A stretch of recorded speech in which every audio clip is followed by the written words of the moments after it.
Welcome and good morning, dear colleagues, ladies and gentlemen, to this, the European Union Agency for Asylum's launch of our 2024 Asylum Report. My name is Anis Kassar, I'm the Head of Communication and Press here at the agency. I'm very happy to see so many attending online today.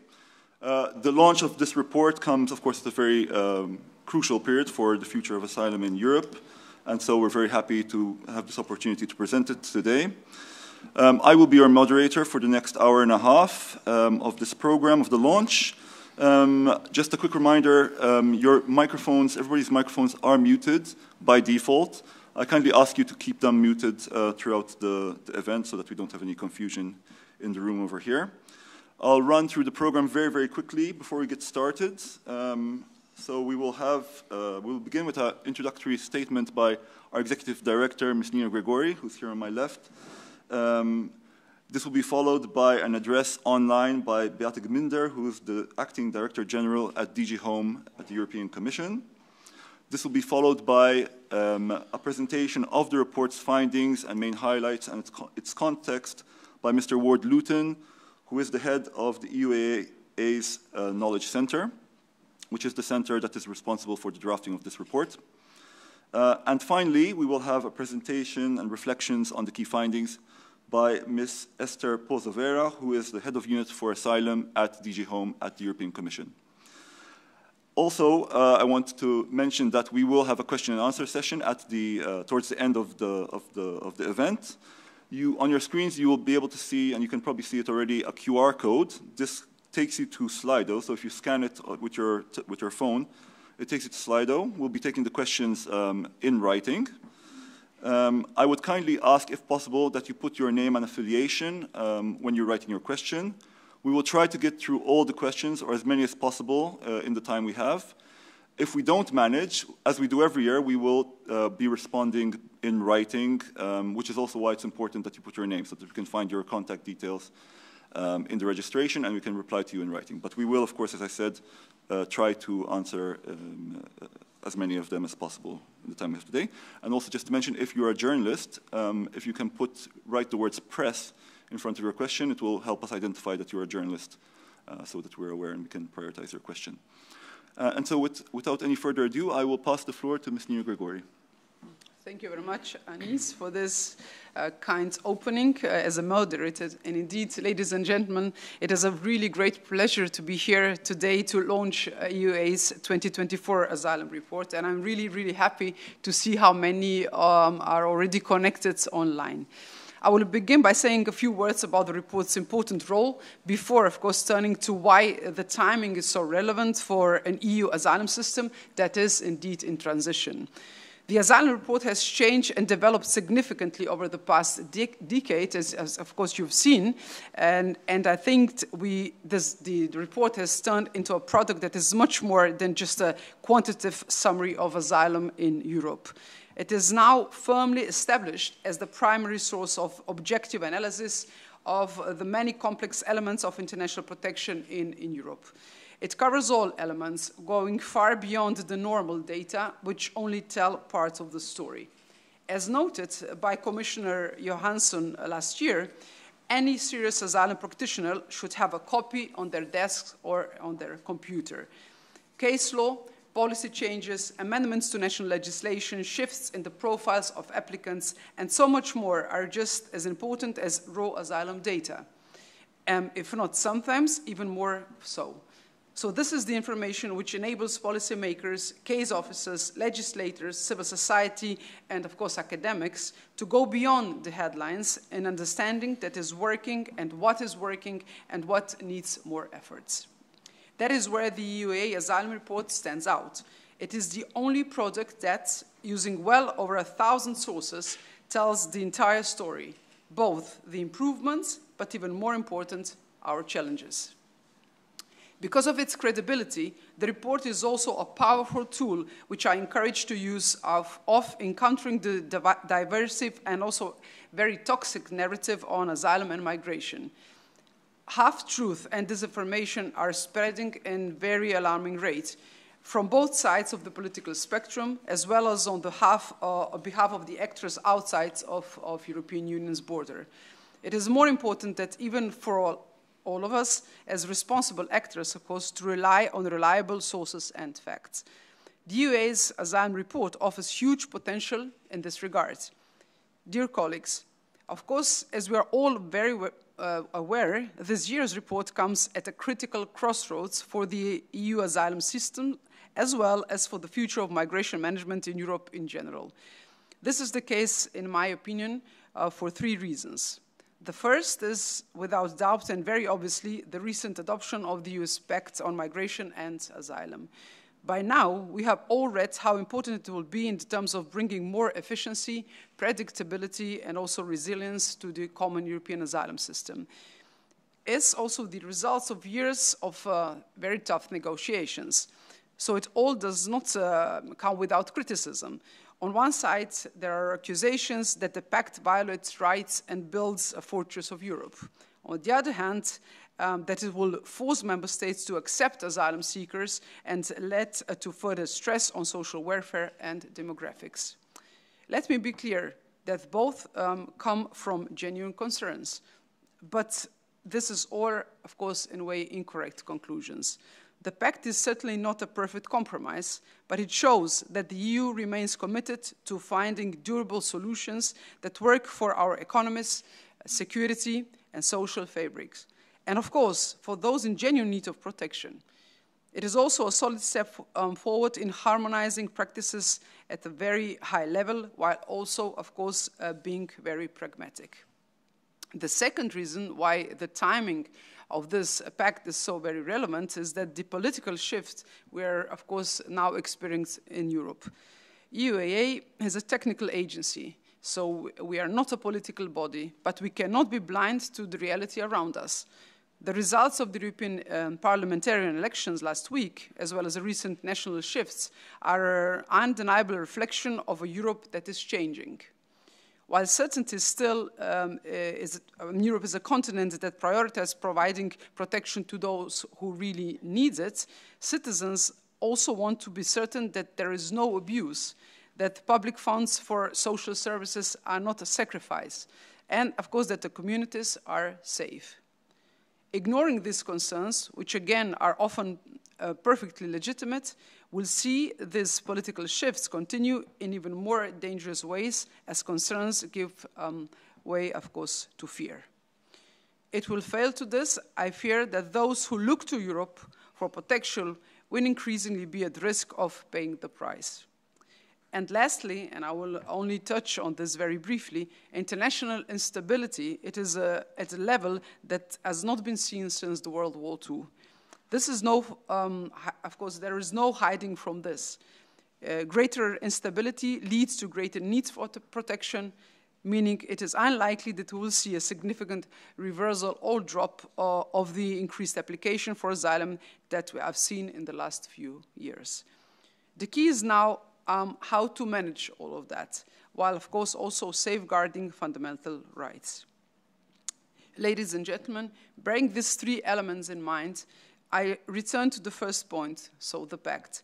I want to emphasize that despite the significance between the member states, of course, agreeing to such a political and politicized file, it is not, of course, a silver bullet that this is going to be a success. A lot has been accomplished, yet nothing has been accomplished. Proper implementation will definitely be a key for the next chapter of EU asylum system. So our agency, the Asylum Agency, and our colleagues in the European Commission are very much aware of this. The agency has already started a very large program which will see all of our products revised in the various instruments of the pact. This will ensure that, of course, member states will have access to the training, to technical and, of course, operational resources needed to successfully carry out their respective national implementation plans. Without any doubt, political buy-in will also be essential if we want to realize, of course, all the potentials of the pact. So, dear colleagues, in a few minutes, as said, my colleague, Mr. Ward-Luting, our head of Asylum Knowledge Center, will go over the main findings of the report and how, of course, they relate to such an important period of the development of the EU asylum system. However, and without going into details, I would just like to briefly make 3 takeaway points which are evident in the report and which I think are very important. The first is that while over 1.1 million applications in 2023 is the highest number since migration crisis of 15 and 16, this, of course, headline is not an accurate reflection of the state of our European asylum system. While, of course, it means that national authorities are under increased pressure, it has also been evident that there is a greater resilience and capacity to manage such numbers. National authorities have learned a lot from the situation several years ago, as well as the Ukraine crisis and, of course, even COVID-19. For example, many systems have become more efficient through the use of digital tools. As such, while of course the pressures on some countries have been significant, and overall EU level, we have not seen a so-called crisis as we had 8 years ago. The second point is indeed that while we have not seen a crisis situation, when it comes specifically to reception, the situation in several member states has been really challenging. So several European countries, which already have a housing crisis and high inflation, have found a particular difficult to accommodate applicants for international protection, while also balancing with the needs of citizens. This means that, of course, in the cases, material reception conditions have been below EU standards, and we have also witnessed a rise in homelessness among applicants.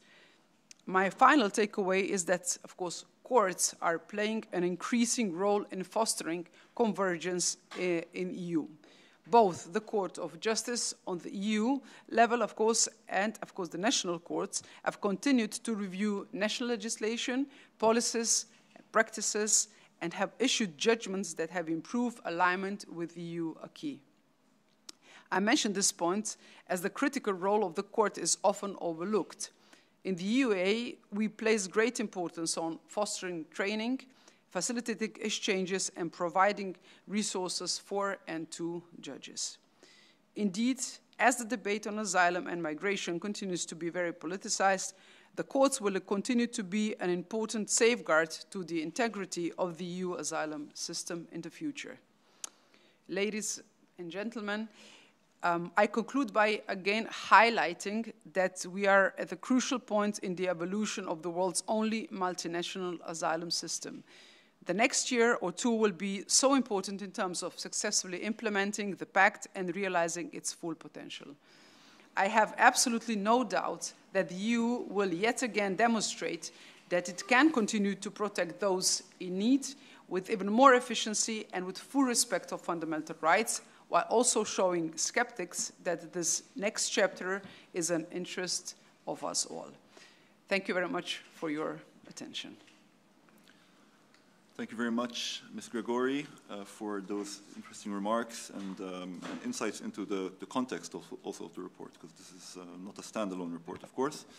I also want to mention that we have put the Slido number in the chat, so if you're unable to scan the QR code because it might be a bit too small on your screens, you can enter the Slido number and you can put your questions in that method as well.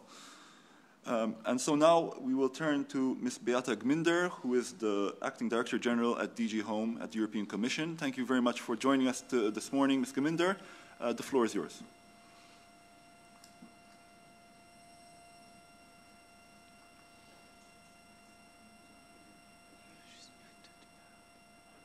She's muted.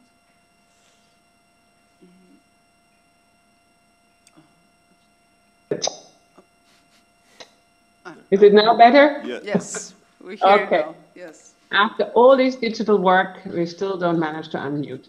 I would like to say that I'm very pleased to be here with you today. It's a real pleasure to accompany your launch of the Asylum Report, and I would like to thank you for this very comprehensive work. The EU Asylum Agency, under the leadership of Nina Gregori, is really implementing the common European asylum system as a core player for us in the European Union. and did again in 2023 a really excellent job offering operational support to member states, facilitating practical cooperation amongst them, but also be an important knowledge center, and has with your expertise on asylum, and today's report is really an excellent example. As you have already said, Nina, the 2023 was yet another challenging year for the EU, with over 1 million asylum applications lodged and over 1 million temporary protection applications also granted. So we continue to have a lot of pressure, but we are getting better at managing it. And I think that's a very important news as well. Although we have continuous pressure at the border, we have now finally managed with the Pact on Asylum Migration to have a joint response on how we want to work together, on how we want to put in place the new common European asylum system with a package of 10 legislative acts that will ultimately come into operation and be applicable as of mid-2026. The Pact sets the stage for a fairer, more efficient and more sustainable framework to manage migration. It sets up a common European system for managing migration in normal times, while it's also catering for crisis situations. All of the Pact instruments are interconnected. Together, they create a system balancing between responsibility and solidarity throughout. And I think that's very important to underline that. A key element of the Pact is the creation of a new seamless approach to further enhance the effective management of the external border. All irregular migrants will be registered and be subject to a screening of their identity, of their security risk, their vulnerability, and their health. This includes persons apprehended within the territory who have not been subject to screening or a border check as well. The same applies to all persons who apply for international protection at the border crossing point. So we have one unique system at the border. In a second stage, a mandatory border procedure will apply for those who are likely not in need of international protection, present a security risk, or misled the authorities. Another key of the Pact is the enhanced solidarity between member states, and particularly those member states that are under considerable pressure. The Pact introduces a solidarity mechanism with minimum thresholds of 30,000 relocation and 600 million euro of financial support at union level.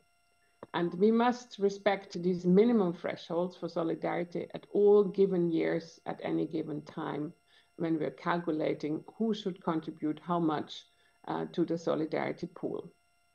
All member states will have to participate in this solidarity pool, but they can choose what solidarity measure they want to use, be it relocation, be it financial solidarity, or also in-kind support. For example, giving experts to the European Asylum Agency. Therefore, the Pact will also contribute to further convergent and efficient asylum procedures. And I think that's a very important part also of today's report. And this convergent asylum procedures with a possibility of processing applications from certain groups of migrants also in an expedited border procedure. At the same time, and this is very important to underline, the Pact strengthens safeguards guaranteeing protection of the fundamental rights of vulnerable groups, of minors and of families with children in particular. Throughout, there has been really a careful balancing between the legislators to ensure that fundamental rights are respected at all stages of the procedure. The screening regulation sets up an independent monitoring mechanism to ensure that the fundamental rights of the persons being screened are respected. And this fundamental rights monitoring mechanism will also apply to the border procedure. Last week, as you have probably already heard, in the Commission, we adopted the common implementation plan for the Pact. It sets out 10 key milestones for all member states in 10 building blocks, and it gives member states a kind of pathway to achieve what they have to achieve in 2 years. We expect now the member states to come forward with a national implementation plan by December, where they will identify what they would need to have to do, including also their needs for support. And this support can obviously be financial support, but it can also and will be support of the EU agencies, and particularly the EUAA, that will then also play an important role in supporting the member states to prepare for the implementation of the pact. And of course, it will also be a big contributor to monitoring how the pact will be implemented in the member states over the years to come. So I would like to thank you again for your great contribution, praise the high quality of today's asylum report, remind that we have common challenges ahead, but we have now a clear system and a clear plan in place how to manage them, and wish you a continuous very good debate in this webinar. Thank you very much.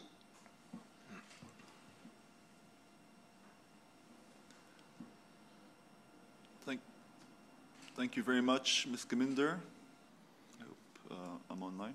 Mm-hmm. Thank you very much, Ms. Geminder, for that presentation and for explaining to us a bit about the pact and the significance and also the importance which it took into consideration in balancing both an efficient system, forward-looking system, but also without sacrificing fundamental rights, of course. So that's really important. I also just will remind again the audience that you can ask questions via the Slido app. So you have the QR code on the screen. It should be on the screen if it's not there already. And also on the chat, again, I'll remind you the Slido number is in the chat itself as well. Before handing over to Mr. Luton, those of you attending have received the report in your mailboxes this morning and also on Friday, I believe. So you have all the resources there. The press release was also sent out. You can find it on our website. And of course, the report itself is also on our website. So you can go to our website if you don't have it. And so I will hand over to Mr. Luton to present the main findings of this year's report. Okay, thank you, Anis. And indeed, we're very glad to have this asylum report now on the table. Those who have been following us for several years have seen that it's already a bit streamlined compared to previous years. We are really looking into making it more lean, more dynamic, more analytical also in the future. But we're very glad with what we have on the table. I'll just present a few highlights. Of course, there's much more information in the report itself, so we invite you all to read it carefully. Maybe just let me see if this works. It does. So some main developments. We already heard from the introductions. In 2023, due to the continuous increases in the number of asylum applications, combined with the continued presence of millions of temporary protection holders from Ukraine, the EU has been confronted with a record number of persons seeking protection on its territory. And as I will show in this presentation, this has caused quite a lot of pressure on national asylum systems, a pressure that was also felt beyond the typical administrations or government services directly responsible for processing applications or hosting applicants. In several member states, this situation was referred to as an asylum or reception crisis, and comparisons were made with 2015 and 2016. However, there were many differences with 2016. But the shared impact on member states did help forge the long-awaited agreement on the Pact on Migration and Asylum, a large set of legal instruments that aim to address many systemic shortcomings and make the common European asylum system truly crisis-proof. Let's maybe start with Ukraine, where a war continues to rage. In 2023, there were around 1 million decisions granting temporary protection to people fleeing the war in Ukraine, which brought the total of people under temporary protection to over 4.3 million by the end of 2023.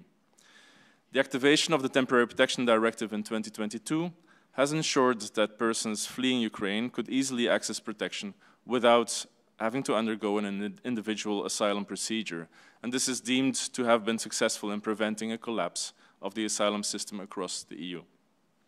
Still, as refugees from Ukraine need housing, education, access to national health systems, etc., the numbers have put quite a heavy strain, in particular on reception systems and general care services, and have led to an extremely high per capita pressure in some member states. With no solution in sight for the war in Ukraine, the question what after temporary protection has kept many busy in the last year. Just a few days ago, member states have agreed to extend temporary protection for another year, until 2026, which will continue to provide legal certainty and avoids a spillover into an already burdened asylum system. At the same time, we see already that several member states are allowing temporary protection status to be converted into other statuses, residence permits for employment or family reunification, offering a longer-term perspective. Then moving to asylum, it was already mentioned over 1.1 million applications for international protection were lodged in 2023, which was indeed the most since 2016. And when looking at the distribution per month, the number of applications lodged was almost consistently higher than in 2022. The increase in applications can be attributed to a number of factors, but it should in itself not come as a big surprise. Looking at the global picture, the drivers underpinning forced migration, including into the EU, are many and are likely to further exacerbate. There are multiple wars, armed conflicts, situations of grave human rights violations, extreme humanitarian crises, in addition to mass displacements due to natural and human-made disasters. UNHCR reported a historical high of 120 million displaced people globally by April 2024, more than 75% of which were hosted in low and middle income countries. Asylum applications in the EU in 2023 were primarily lodged by Syrians, Afghans, and Turks, accounting for over 1/3 of all applications lodged in EU plus countries. While there were significant increases in applicants from Syria, plus 38%, and Turkey, plus 82%, the number of Afghan applicants actually decreased by 11%.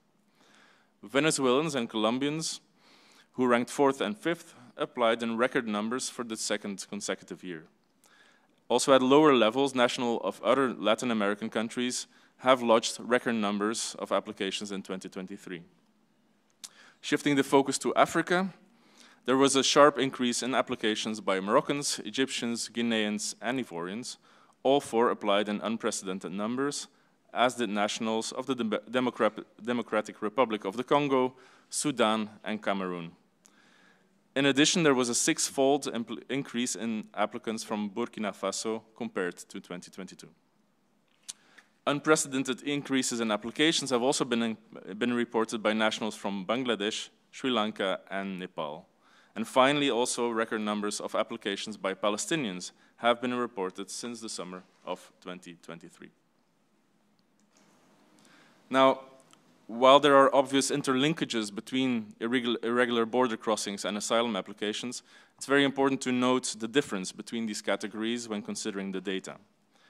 There were record numbers of irregular border crossings in 2023 as well, as reported by Frontex, but these were still only at around 1/3 of the number of asylum applications, a phenomenon which is actually quite stable over the years. There's multiple reasons for this. Not everyone crossing borders irregularly applies for asylum, and also not all asylum seekers enter irregularly. The Latin American applicants, for instance, can travel into the EU without requiring a visa. But there's also those from other nationalities who do enter legally with a tourist visa, a student visa, work visa. There are also more applications following secondary movements within the EU, and then there's the repeated applications within the same EU plus country. In 2023, we've seen a renewed pressure in terms of arrivals at external borders, with in particular large number of sea arrivals, for instance, in the central Mediterranean. We've seen the images with regard to Lampedusa and Sicily, but also significant increases on the Western Mediterranean and the West Africa routes, arriving in the Canary Islands. Activity on the Western Balkan route continued to be high, despite decreases compared to the previous year. In particular, the pressure at the eastern land border with Belarus, and now also Russia directly, continue to raise concerns about instrumentalization and hybrid attacks. Most affected are the Baltic countries, Poland, and most recently, Finland. The crisis response to such hybrid attacks, including state of emergency measures, have often raised questions with regard to access to procedure and possible refoulement. Also beyond those specific situations, and not unlike previous years, reports about and investigations into preventing access to the EU territory and limiting access to national asylum procedures were quite widespread. Both national and European courts have pronounced themselves on such matters. Besides operational integrated border management measures and dedicated route-based action plans, efforts were also made to help stem these flows, break smuggling networks, and prevent death at sea through diplomatic efforts, reaching a range of partnership agreements with third countries that include, amongst many other things, also some elements of border management. Besides the long-standing cooperation with Western Balkan countries and Turkey, such broad partnership agreements were reached with Tunisia and recently also Egypt, Mauritania, and Lebanon, which led to concerns being raised about the fundamental rights situation in these countries and possible risks of refoulement.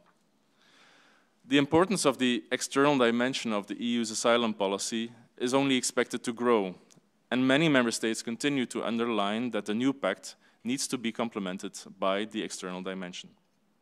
In addition, more and more member states are now also openly calling to explore different models regarding the transfers of responsibilities or even transfers of individuals to third countries, commonly referred to as externalization. The recent agreement between Italy and Albania could be an important test case in this regard.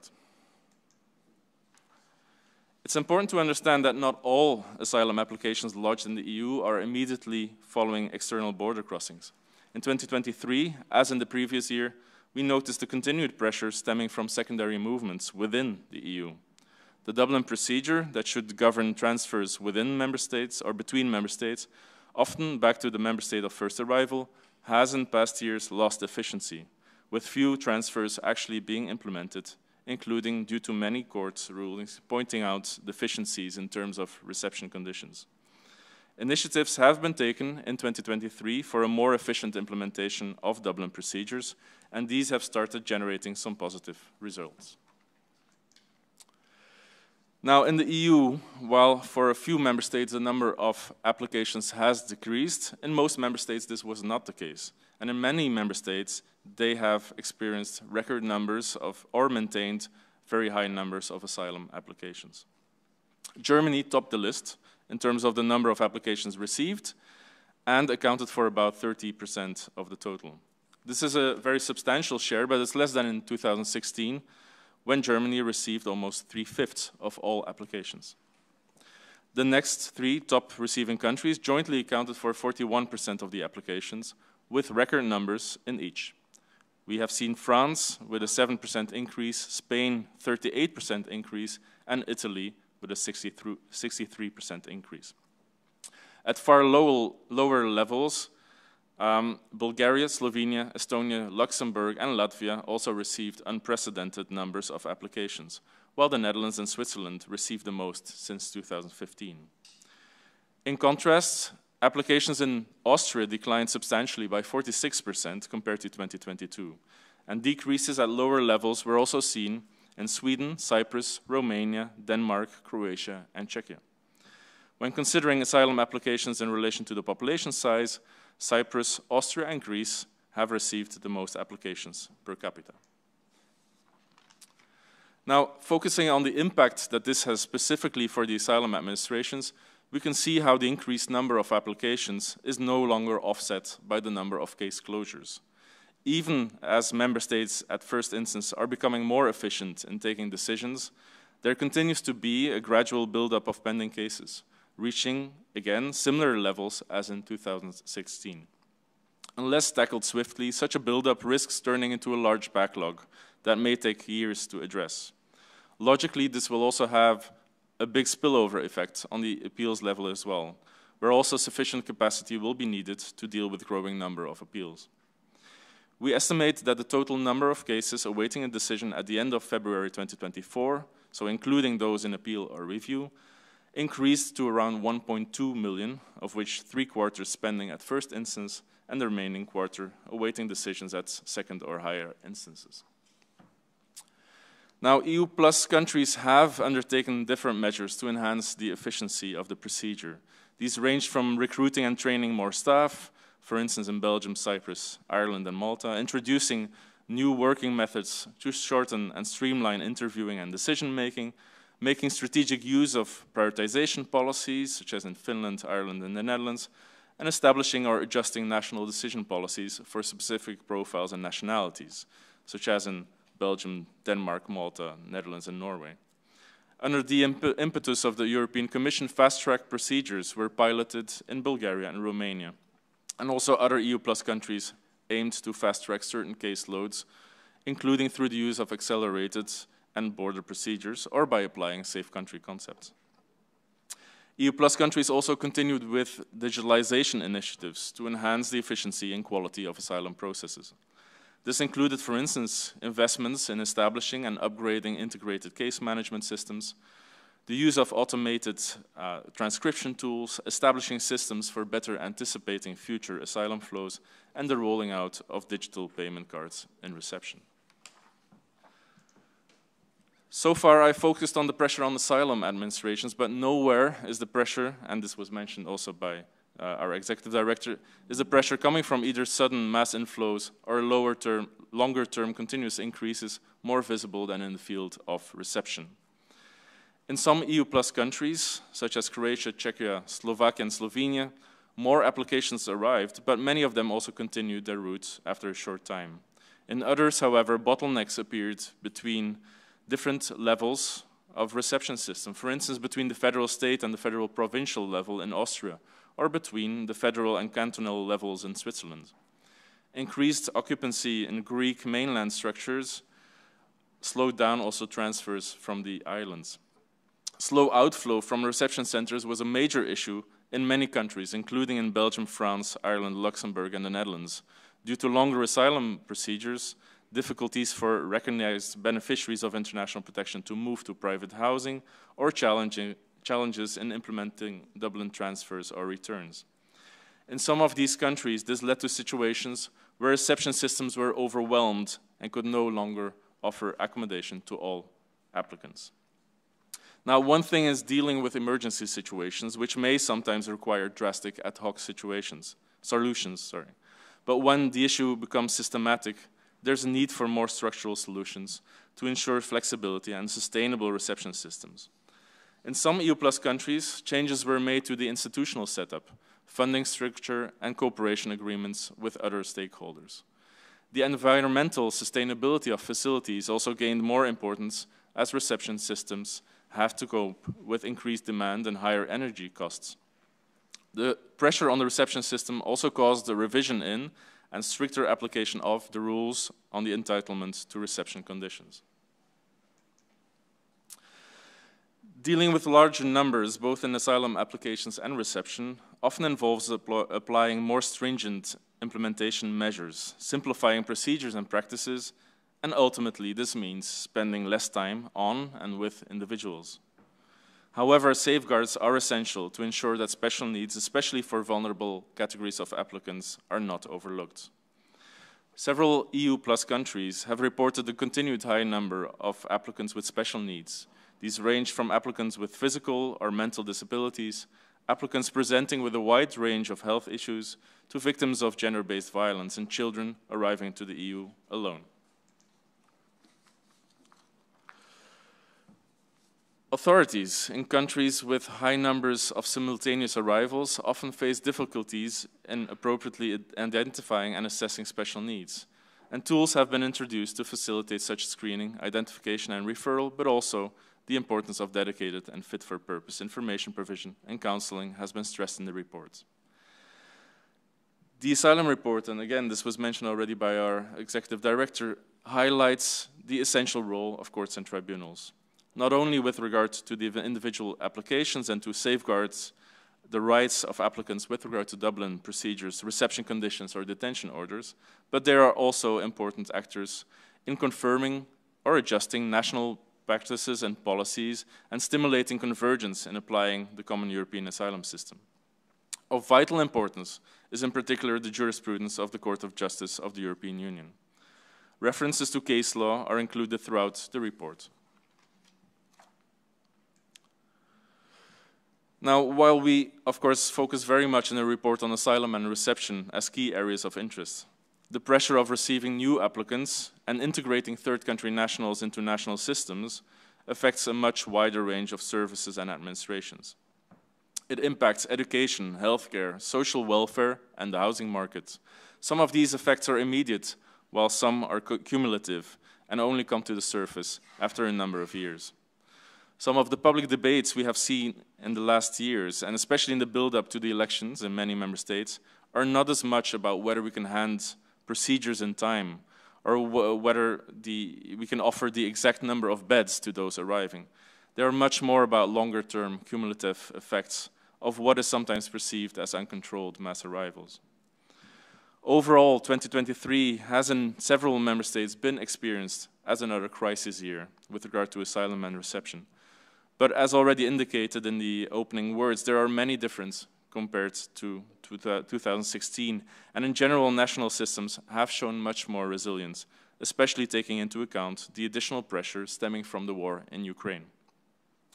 This said, we should not ignore the challenges, which continue to be many. There's different drivers and factors causing pressures on the system, some external, some internal, some long-term, some structural, some more ad hoc. Due to the plurality and interplay of constantly changing drivers, it can be expected that the situation of pressure will to some extent endure, that we will need solutions that are flexible and adaptable, but also an underlying system that is robust and future-proof and doesn't require constant firefighting and ad hoc solutions. And this is where the new Pact on Migration Asylum comes in, which, despite entering into force now, leaves a 2-year preparation time before actually being applied. Although it's the result of long negotiations and as such a lot of compromise, what is now on the table has exactly the goal to be better prepared for the future, to be more efficient in fulfilling international protection obligations, to be able to withstand crisis situations, a system that combines solidarity and responsibility, a system that is fair, strict, a system that has predictability and that fosters trust. I'll give the floor to the European Commission in a few seconds to explain the pact in much more detail, but let me stress once more, as the ED has already done in the opening, the importance for all the relevant actors to invest in the actual implementation of the pact. After all these years of negotiation, it now really needs to work. If implemented as intended, which is the key challenge for the next years, the pact should provide some structural solutions to many of the challenges highlighted in this year's Asylum Report. For this to be possible, there's a need for political will, strong planning, sufficient allocation of resources, but also a multi-stakeholder approach is essential. The successful operationalization of the pact will depend not only on asylum administrations or reception authorities. There's also an important role to play by courts and tribunals, by legal representatives, by civil society organizations, by education, health, and social services. If indeed we want to use the opportunity of a kind of reset, all noses will need to point in the same direction. The Asylum Report does not only include information on practices and developments in the EU plus countries, it also gives information about EUAA activities, be it operational support, training, asylum knowledge, and capacity building in third countries, but also how the impact of these activities have been evaluated. I need to emphasize that also for the EUA, the implementation of the pact is now our #1 priority. It will require a lot of flexibility and adaptability from our end as well. The pact will play a pivotal role in converging national practices, and this has always been one of the main goals of our agency. Our guidance, standards, practical tools and training will gain even more importance in this new era, all of which will need to be adapted to the new instruments so that they can be really the basis on which national practices can be built.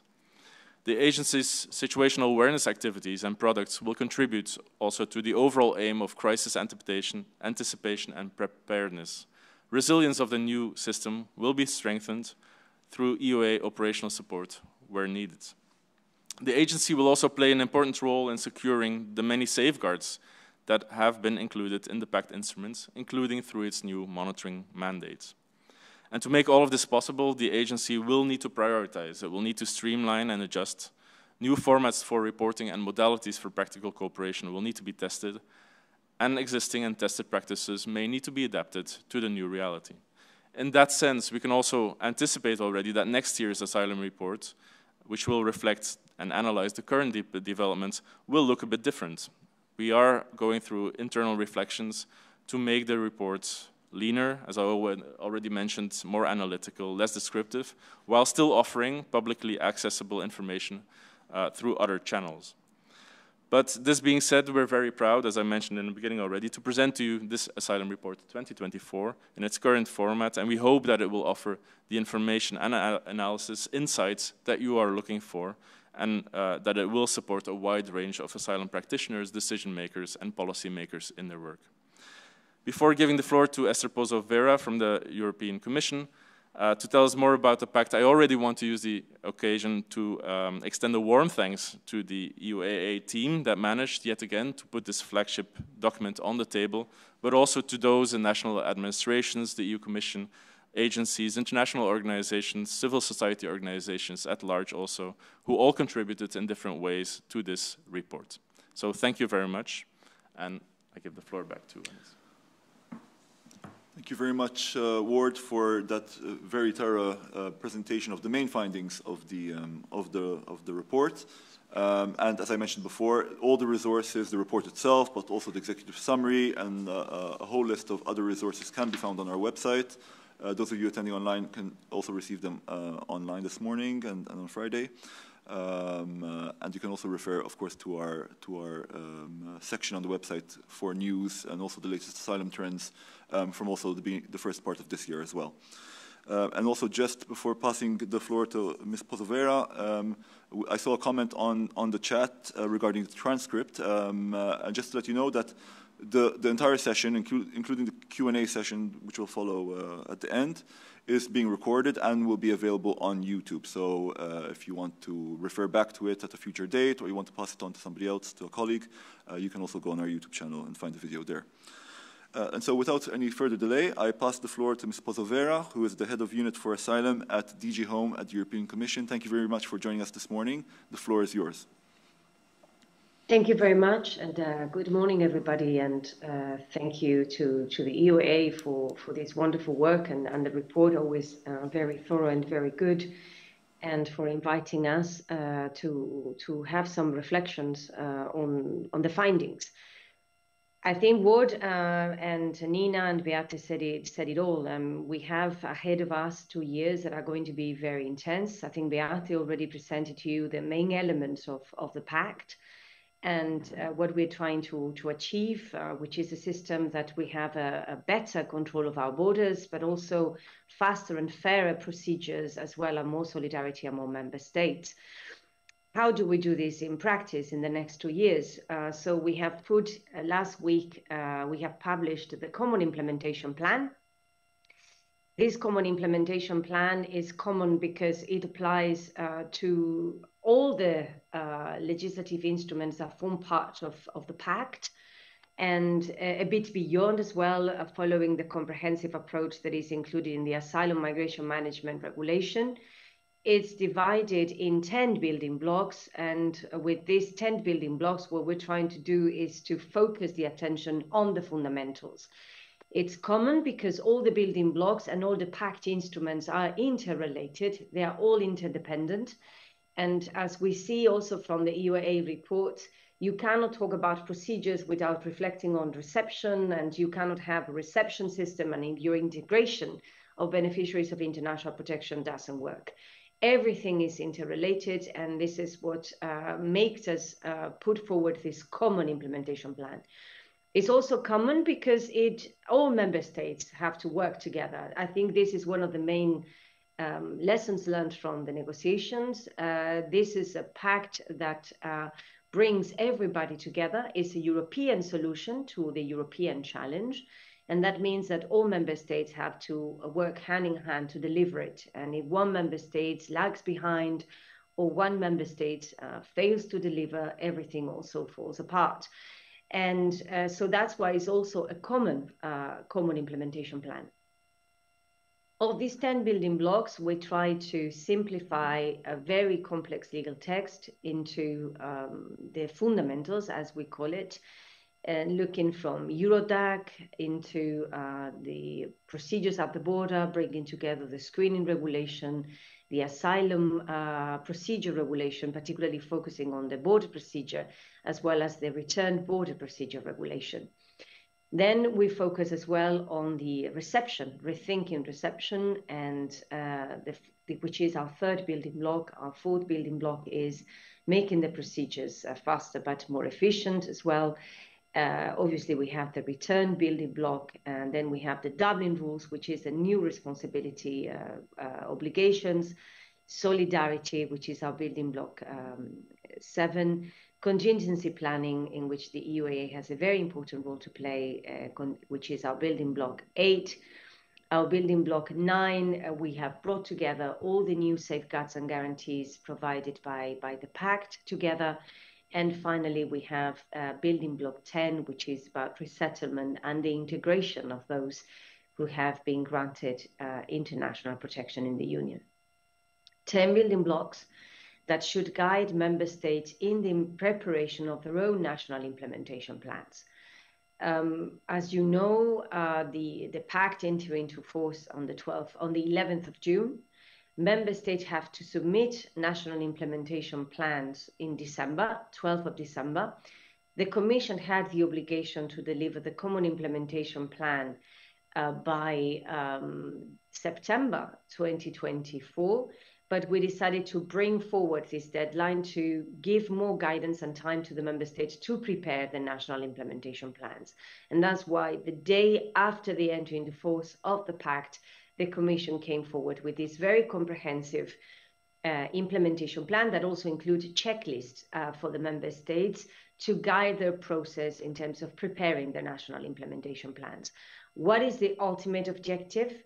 Well, to ensure that everybody is well prepared. We know, as presented also by the EUAA in their annual report, we have many challenges, and the current acquis as well, in the implementation of the current acquis. Now we have 2 years to get well prepared, which is the concept that underpins many of the fundamental elements of the new Pact, both on the responsibility side and on the solidarity side. And we hope that we're focusing the attention on these key fundamentals. All member states will manage to get the system in a situation that allows them to implement the fundamentals of the Pact in an efficient, fair, and robust way. And that means as well that the EUAA is going to be supporting member states in doing so. We are now created country teams inside the European Commission. The EUAA is part of these country teams. They are helping us to help the member states to prepare the national implementation plans. We have asked member states to support them to send it to us by October, if possible, ahead of the deadline, so we can have a dialogue with the member states about the needs and how we can support as Commission, as agency, these member states, both from the operational point of view, but also from the financial point of view. And on this basis, we hope that we will continue building the trust that we have built throughout the last years of negotiations of the Pact, and we will be in a position to deliver as expected in December 2024 as the first step for the member states to develop the national implementation plans, and then by the summer of 2026, which is when most of the legislative proposals will enter into application, with the exception of the resettlement regulation, which will enter into application now. And what is very important for the Commission, as we have said, is that these building blocks, they work together. You can prioritize within the building blocks, but you cannot prioritize between the building blocks. If we want a good border procedure, we have to ensure that the safeguards and the guarantees that are provided for it to work efficiently, but also fairly, are put in place. If we want a reception system that sustains the projected needs of member states, we also need procedures that are efficient. And that also means, as Ward was mentioning, the court and the tribunals, that they have a very important role to play in the appeal phase, but also in striving for convergence. If we want our reception systems to be resilient, we also have to have a good integration of beneficiaries of international protection to avoid that they stay for a long period of time in the reception system for applicants and clogging the system. So everything has to work together, and this is the objective of this common implementation plan and the support the European Commission is going to be providing to member states together with the EUAA and Frontex, EU-LISA, and also the fundamental rights agencies, because they all have a role to play in helping member states to put in place well-prepared systems. Just to conclude, because I think it's important to leave a bit of space for the questions and answers. Ward mentioned we need to have flexible and adaptable systems, robust systems, fair and strict. They are all exactly the same elements that we ensure with the Common Implementation Plan. Common Implementation Plan doesn't mean the same. This Common Implementation Plan creates the umbrella that should help member states to implement their obligations in a flexible way in accordance with the system. But flexible way also means that they all have to ensure the robustness of the system, the rights and safeguards that the system provides for all applicants of international protection in the European Union. Flexibility and adaptability are going to be the key words that have to guide our work in the next 2 years. Flexibility and adaptability together with robust and fair systems. And the member states can count on the European Commission to do so. We will have now, in terms of financial support, the result of the midterm revision. We have about 1.8 billion euros that have been allocated by the European Council to as additional funds, in part to implement the pact. We also have the result of the midterm review that is ongoing. We expect that include about 1.6 billion. Obviously, the money is not going to be enough to cater for all the needs of the member states, so we will need to prioritize. Already in the Common Implementation Plan, the Commission has indicated that obviously the priorities are going to go for those where the co-legislators themselves have guided in terms of where the financial resources available should go. And this includes the new system for the border, the legal counseling for applicants of international protection. It also is the Eurodac, the reception and the asylum systems of the member states. So I will conclude here to avoid that we repeat what Beate has already said and give enough space for questions and answers. We have a very busy 2 years ahead of us. I think the most important is also to ensure that from day one we are working. Member states have to do their own homework in terms of assessing what is needed to implement the pact. Obviously, they have many things. Some of them were already inspired by some of the practices that member states already have, but all of them we have to step up the efforts to make sure that they are all well prepared, regardless of the geographical position of the member states. Implementation in the next, it starts today. It started last week already on the 11th of June. And it's very important that member states to also retro-planning. If they need to build new infrastructure, if they need to recruit and train new people, these have to be factored into these 2 years. 2 years seems like a long time, but in reality it's just around the corner. Because if you know how long it takes to recruit people, to train people, to build infrastructure, it takes a long time to buy the equipment.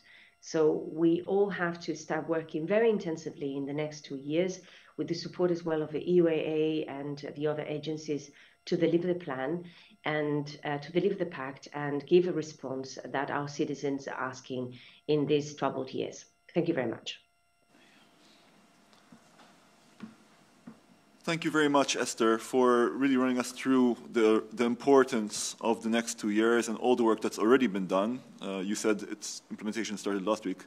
Perhaps it actually started before, because a lot of work has been done, even from your end, I know, in getting ready for this critical implementation part of the pact.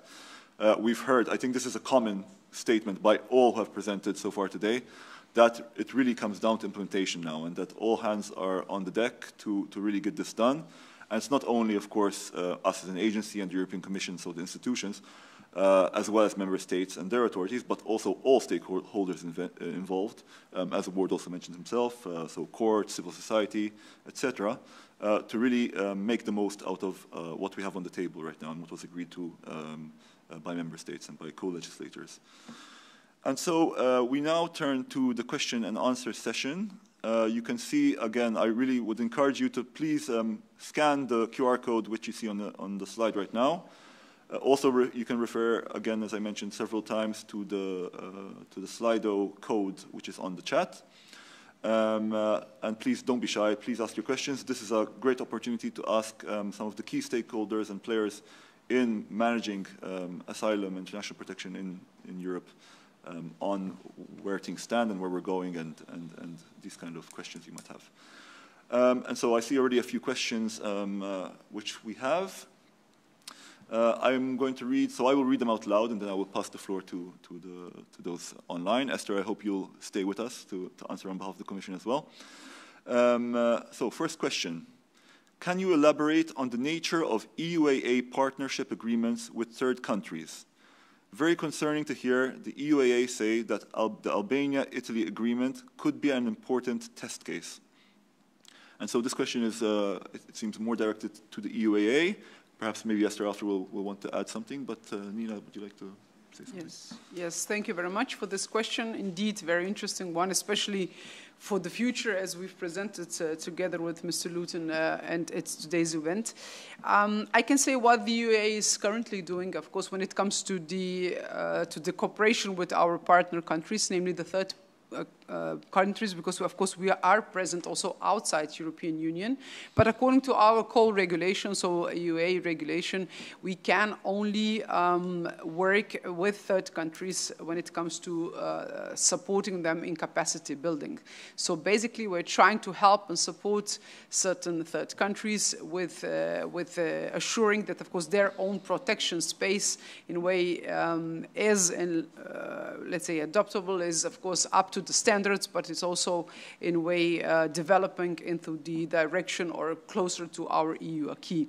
So in this respect, we do have, let's say, a technical, of course, basis for our work. So there are not, those are not partnership agreements according to the legislation, but in line with our regulation, we do have so-called roadmaps that we prepare as a technical tool for collaboration with third countries. So we do help 6 Western Balkan countries with their particularities, and we do have with them, so with all of them, roadmaps for technical capacity building. Then we also are working together with other partners under the regional protection programs that have been developed on the level of EU, especially for North Africa, where of course we collaborate with North African countries, and we also have a dedicated roadmap that is active with one of the Northern African countries, namely with Egypt. So in this respect, and you can find that also in the report, EUAA is doing quite a significant capacity building work through the roadmap with third countries. But indeed, I mean, as for the future, and as mentioned, of course, there have been on the on the level of EU partnership agreements with certain countries, especially the countries in North Africa. But our agency does not play a concrete role with the implementation of those partnership agreements. When it comes to the notion of the Albania-Italy agreement, of course, that this should be an important test case. I really think that, of course, we will need to elaborate that closer together, of course, with the European Commission, and we will need to see whether potentially, of course, our agency can play a dedicated role. And I really do strongly believe that, of course, the future discussion when it comes to use the word externalization, of course, on the level of EU, our agency, of course, indeed will need to be involved to assure that potentially this kind of bilateral agreements can be implemented, of course, in line with our acquis and in line with fundamental rights of the applicants. Indeed, thank you. Thank you, Nina. And indeed, it's important to mention that a test case, calling it a test case does not mean endorsing or not endorsing. It's simply looking at it and seeing how it elaborates. Esther, I don't know if you would like to perhaps give some feedback from your end on this question, especially the Albania-Italy element. No, I don't see the need on that. I think Nina has explained very well the situation. Great. Thank you very much. Okay, very good. Okay, so we can move on to the next question we have here. Okay, could you elaborate a bit on the need of protection identified in the last year? In brackets, I mean in terms of recognition rates and maybe also in the kinds of profiles of different nationalities. It would be interesting to hear about protection. So I suppose this is looking at the types of protection needs that we're seeing in different nationalities. Ward, yes? Yeah, I can say a little bit about it. There's quite some information, of course, in the report, but I guess I can say that for every question that will come our way. Recognition rate in 2023 stood at 43%. This is the EU-regulated statuses, so only refugee status and subsidiary protection. We don't include national forms of protection simply because they're not really comparable.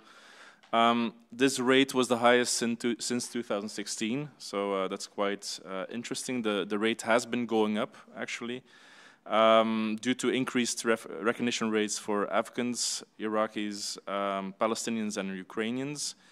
But also due to more decisions taken by Syrians. So those all have high recognition rates, and they have been, in a way, boosting the recognition rates lately. When we look at the disaggregation, we see 54% of those are refugee status, 46% subsidiary protection. Now, we don't have comparable data related to the protection grounds themselves. In some member states, this is not allowed to even collect such data. It would be very difficult to have it. But we do have some information about how individual member states have been processing applications from certain profiles, from certain caseloads in section 3.4.5 of the report. So I invite you to read that. Thank you. Maybe just adding, there's also table A5, which includes information on recognition rates. Indeed, and I think also anticipating the next question, of course, there's only so much you can put into a presentation, and of course the report is very, very detailed and has a lot in it, but I will read the next question in any case, even though I suspect we know what the answer is. Why did the presentations give no or so little importance to resettlement and humanitarian admissions? The only regulation immediately in force. And I don't know if Nina want to... Maybe I could just start now. I will reiterate what you've said, Anais. I mean, it's very difficult to put everything in a, let's say, fairly short presentation. But I really need to refer to the report itself. Of course, as you can see at page 203, we have the whole section 3.14 on resettlement and humanitarian admissions. I think that is very important, of course, policy of European Union, but also, of course, the contribution of the member states here are highly relevant. So it's not that we would ignore this part, but indeed there was a limitation in time. But please refer to the report and you will see in details what we have collected. I think that endeavors in this respect from the side of the member states, but also of Commission and also, of course, our agency are quite important, and they will be important also in the future. Maybe with that, I can give the floor to Esther to briefly explain the regulation that indeed will be immediately in force. So EUA does play a role there also. We are preparing for that part. But of course, this regulation, I think it's highly relevant because it gives a new framework for the resettlement and the humanitarian admissions on the level of the EU.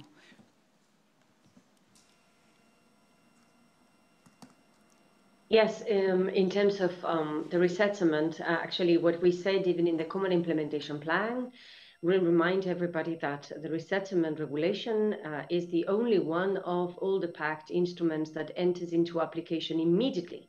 And that means the member states do not have 2 years.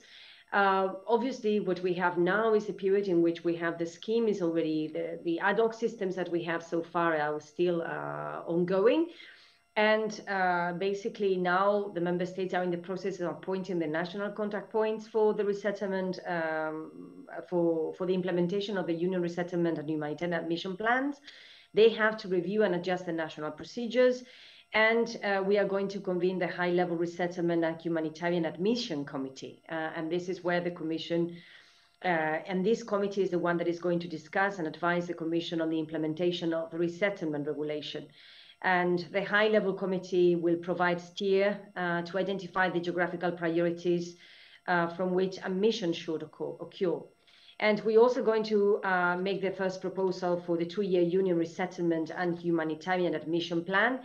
And if you see this, our idea is that by 2025, we will adopt the proposal that has to be then presented to the Council for, because it is the Council, the ones that sets out the new, the first Union resettlement and humanitarian admission plan for the period 2026-2027.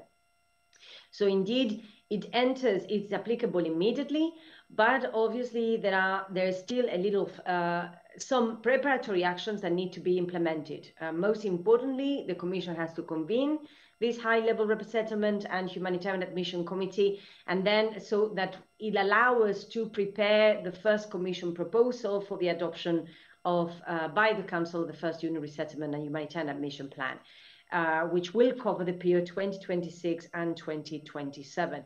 And here, of course, we also count on the Commission Resettlement Expert Group, but also on the EUAA Resettlement and Humanitarian Admission Network that will help us to also share best practices and enhance capacity among the member states. So for sure, this is one of the priorities for us. The Commission is completely is committed to enhance legal and safe pathways, and the resettlement framework regulation, it's one of the cornerstones of the pact. I hope I replied to the question. Thank you. Yes. Thank you very much, Esther and Nina, for answering that. We have a question on statistics. What statistics exist at EU plus level regarding subsequent applications and their outcome? Ward, perhaps you? We have we have repeated applications in table A1 in the Asylum Report in 2023. It stood at 87,926, which is 6.9%, which is actually lower. It's 1.4% lower than in 2022. So we have those data. We also have it, if you want more updated statistics on this, we have it in our public latest asylum trends page on the EUA website, where you can see those data. Those are EUAA data, early warning and preparedness system data. There is, of course, also Eurostat data on this, which may slightly differ for different reasons. But the trend definitely should be the same. We also have this data, or this breakdown, when we look at decisions taken, for instance. So we can also you can also see, for decisions taken, how many of those were with regard to repeated applications. So yes, there is data on this quite clearly. Indeed, thanks, Ward. And of course, when colleagues and those attending will look at the report, you'll see a lot of tables, a lot of annexes, which have a lot of detailed data. And it's worth noting, I don't know if we mentioned this, but this is the first report where we're using our own early warning and preparedness system data in the report. So this is a novelty of the first time we're doing this here at the EUA. Okay, next question we have about, just checking the clock, we have about 10 minutes, so still some time. What is happening with the revision of the Returns Directive, and will it be part of the implementation procedure by 2026? Nina, would you like to? I think that's the question for Esther, because our agency does not have indeed amended when it comes to returns. And of course, it's a proposal, so Esther, please, if you can. Well, as you know, the Return Directive is, there was no agreement inside the European Parliament, so I think we have to wait and see what the new Commission will do. Obviously, the Commission is still very much committed to getting the reform done of the Returns Directive, but we will have to reassess the situation with the new Commission and the new European Parliament. So we hope indeed that ultimately we will have a new legislation on return that will match the ambition that we have in terms of return on those that are rejected asylum applications. Okay. Thank you very much, Esther, for that, and we'll stay tuned to see what happens in that regard. Okay, and another question. What is the place of legal migration in the EU Pact? So I suppose, is there something regarding legal migration in the Pact? Officially, the legal migration directives are not part of the Pact, but I see them included in some explanatory schemes on the Pact. I would be grateful for your comment on this matter. So, legal migration within the context of the Pact. Esther, perhaps you have something you can say? Yes. Yes, indeed. Actually, if you look at the Asylum Migration Management Regulation, we have the comprehensive approach. So if you look, it's Articles 3, 4, and 5. And the comprehensive approach does include the legal pathways, because if we want to manage migration in a holistic manner, we also have to consider legal migration. And if you look at the Common Implementation Report, obviously it's not part of the 10 building blocks that the member states have to put in place by 2026.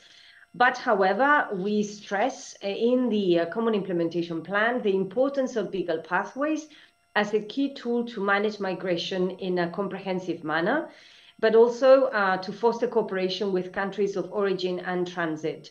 And ultimately, this will contribute also to the reduction of irregular migration. So as you know, we have a package that is still on the table on talent pools. And we have also very much engaged on the global gateway strategy. So these elements, although not formally speaking part of the 10 building blocks that the member states have to deliver, it's still very important for a good comprehensive approach to migration. And that's why we included them into the Common Implementation Plan, separated from these 10 building blocks, but still with very important messages. So I will invite you to read the Common Implementation Plan, in which we are actually presenting the importance of legal pathways and legal migration for the whole holistic implementation of the Pact. So we obviously have the EU talent pool, we have the skills and talent mobility package, we have the labour migration platform, and we're going to continue promoting safe and legal pathways for the Union. Thank you.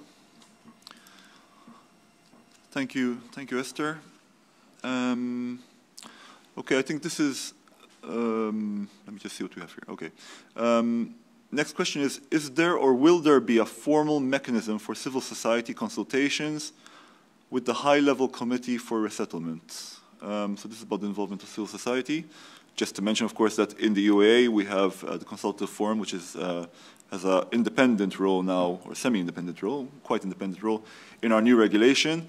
And we rely on them a great deal for consultations on all our work. So this is just to mention that on the side of the agency, we really prioritize the role of civil society in all our work and what we're doing. I don't know who we can address it to. I guess Esther as well, if you don't mind, Esther. No. I know that actually I'm not responsible for the resettlement regulation, so unfortunately I don't think I can provide a very detailed reply. What I know for sure is that the civil society organizations can be invited to the high-level committee, but they are not members. This is how the legal basis is structured. But for the time being, I cannot provide more details on this. Thank you. Okay, perhaps what we can do is then we can also look a bit into it and also reply in writing if we can know who asked the question, of course, because it's put down as anonymous. So if you want some more details, please send us your name and your email address and we can answer you. Okay, this one was asked. We have a question on the Albania-Italy agreement, but I think we answered this already. You want to elaborate it? Okay, Yes. perfect, yes. Will you read it out, Annie? Ah, yes, of course. Okay, so the Albania-Italy agreement was called an important test case. So this is what we were referring to in the first question. This looks as a call to others to establish such systems with their neighbors as well. Is this, does this represent the EUA's view of future dealings with the new asylum claims? Mm-hmm. Yeah, thank you very much for this question. I would be very brief. As I said at the beginning in my opening remarks, EUA is not a political stakeholder. Of course, we are the house of expertise when it comes to asylum and reception and common European asylum system. But I also emphasize that I think that in the future we will not be able to avoid, of course, this discussion on the level of EU. So I can only say that when this discussion will happen, I do really hope that, of course, we will be invited as one of the stakeholders to represent, of course, our view in the discussions in this respect. Great, thank you.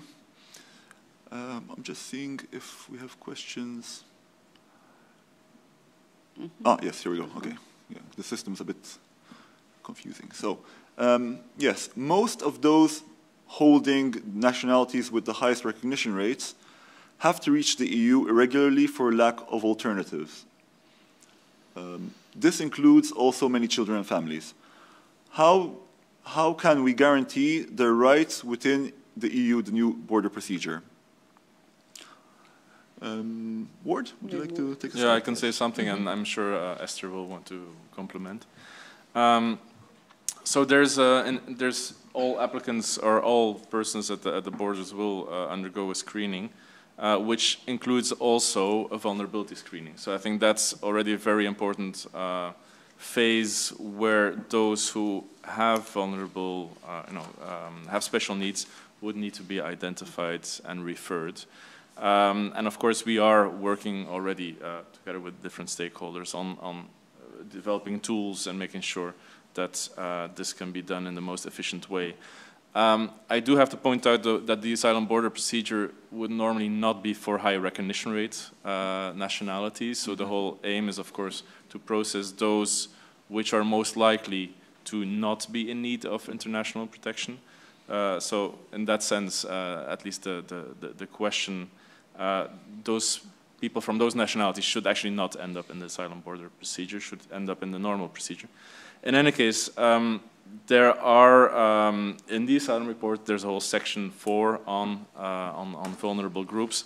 And of course, we, in the EUA, we're doing quite a lot of work on this. And we also have a project specifically under our PACT program to really look into all the possible needs that stem from the new instruments and how we as an agency can address those through, of course, developing specific training, developing tools, practical guides, and the necessary standards and indicators. We have a lot of those already, but of course they will need to be adapted to the PACT as well. Also in our operations, we have quite a lot of operational measures that deal specifically with guaranteeing the rights of vulnerable groups. So in that sense, I think this will just continue. But there's a lot of information you will find also on our website. All the tools are there, it's all public. So maybe Esther, if you want to complement. Thank you, Ward. Yes, indeed. The first message is that in principle, the border procedure is only for nationalities with a low recognition rate, 20%. So high recognition rates should not be into the border procedure. So that's the first thing. The second one as well is that unaccompanied minors are excluded by default from the border procedure, even if they belong to a nationality of 20% recognition rate. And then when it comes to vulnerables and families with children that belong to the 20% recognition rate, as Ward explained, the first thing is to do the vulnerability assessment. And if the needs of the vulnerable people, and actually the vulnerability will start already in the screening procedure, and the legislation clearly says that if the vulnerability, if these persons with special reception needs or special procedural needs and they cannot be catered for at the border, they have to be excluded from the border procedure. if they're included and these vulnerabilities appear during the process of the examination of the asylum application, the member states are also obliged to exclude them from the border procedure. If families with children are placed in the border procedure, they have to be included in facilities that have been specifically designed for families with children, including for the moral and psychological development of the children. But as I said, and the main emphasis is that families with children of high recognition rates are excluded from the border procedure, because the border procedure is only for those that belong to low recognition rates. So for applicants, they have low chances of getting protection into the European Union. Even in those cases, families with children have to be placed in specific facilities, and also they have to be deprioritized from the border procedure. So if you have several applicants coming at the same time, the priority should be given to the other groups and not to families with children. And the most important, as I said, is that you have to be able to place families with children they have to reside in facilities that are designed for them. And you have to be able to cater for the needs of vulnerables and families with children in the border procedure. And this is not possible. The member state has an obligation to exclude them from the border procedure, even for low recognition rates. Thank you. And final thing, we have also legal counseling. And don't forget about the legal counseling, which applies to all applicants of international protection, regardless of the recognition rate. And they will also have a very important role to play in this matter. So let's not forget about the importance of the legal counseling to protect the rights of those that will be placed in the border procedure. Thank you. Thank you, Esther and Ward, for highlighting these safeguards. I think it's really important also. I mean, there's a lot of speculation, almost misinformation out there, and it's really important to keep reiterating that there's a lot of safeguards and that this is obligatory. It's not up to interpretation. So very good that we got to address this question as well. We're almost out of time, but we have time for one more question. The question is, there are several situations of reception crisis were mentioned in the presentation. Could you elaborate a bit about the role of the EUAA in supporting member states to solve them? I think, Nina, if you could. Yes, thank you very much for this question. Indeed, as said in the report, but also with the presentation today, in 2023, so last year, our agency has been operationally present in 13 member states with quite a wide range of activities, not only on asylum, but also on the activities in reception. So we have successfully amended or even extended 6 operational plans, namely with Austria, with Belgium, with Czechia, Netherlands, Slovenia, and Romania. And we have also established 2 new operational plans with Bulgaria and Lithuania. So as I said, throughout 2023, we have assisted member states, especially also in the area of reception. For example, concrete, let's say, activities that we did, we had the provisions of hardware, so the housing units and equipment to national systems and reception authorities. For example, we did that in Belgium and in the Netherlands. Then we had some increased capacity and quality of services in the reception systems, where we help, of course, with deployment of our experts. We have helped member states in improving information management in some of the cases in the reception systems. We have also then supported vulnerability assessment and also enhancing protection of unaccompanied minors in some of the cases. And we had also prepared information provisions to the applicants in the context of asylum and also of reception. So I think that our work in reception has been really lately expanded, also on the basis of the reception strategy that has been indeed adopted by our management board two years ago. And of course, we will continue to do so and support member states in this regard in the future. Thank you. Thank you very much, Nina. And I think that's a nice point to end on, that, of course, the EUA is here to support member states. It's our motto. And right now, reception is also a challenge, so this is something we're also focused on as well ourselves.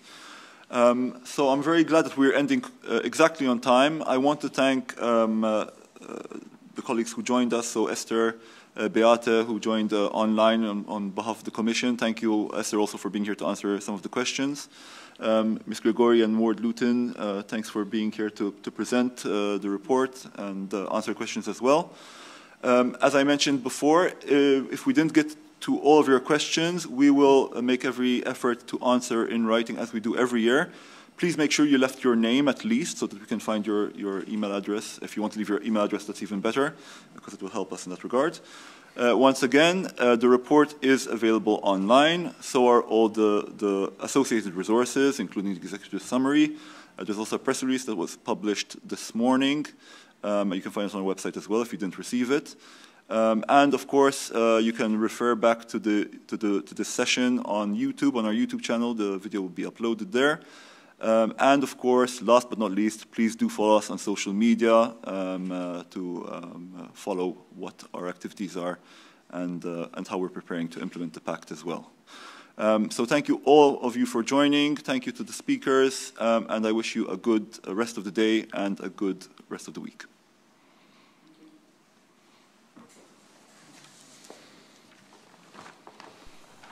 The EUAA Asylum Report is the most comprehensive and trusted source of information on international protection in Europe. Over 1,000 reliable sources are consulted to report on developments and policy discussions in asylum. The report starts with an overview of displacement at the global level. It then analyzes developments at the EU level. And finally, it narrows in on the national level, describing changes to legislation, policies, and practices in EU+ countries. To break down the information, a number of additional resources accompany the Asylum Report. The main report is available as an ebook and a PDF. To make the findings accessible to a broader audience, the executive summary of the report is available in 30 languages. A series of fact sheets allow readers to zoom in on specific areas of asylum. The sources which are cited are available in a separate report, which can serve as a useful tool for researchers and students. To help readers identify specific developments in legislation, policies, and practices, the National Asylum Developments Database is available as a PDF and as a searchable online tool. Here you can filter the developments by country, year, and topic. And finally, the EUAA Case Law Database presents judgments related to international protection. Its unique features include summaries of cases in English and a powerful search engine. Anything you ever wanted to know about asylum is in the Asylum Report, the go-to source of information on international protection in Europe.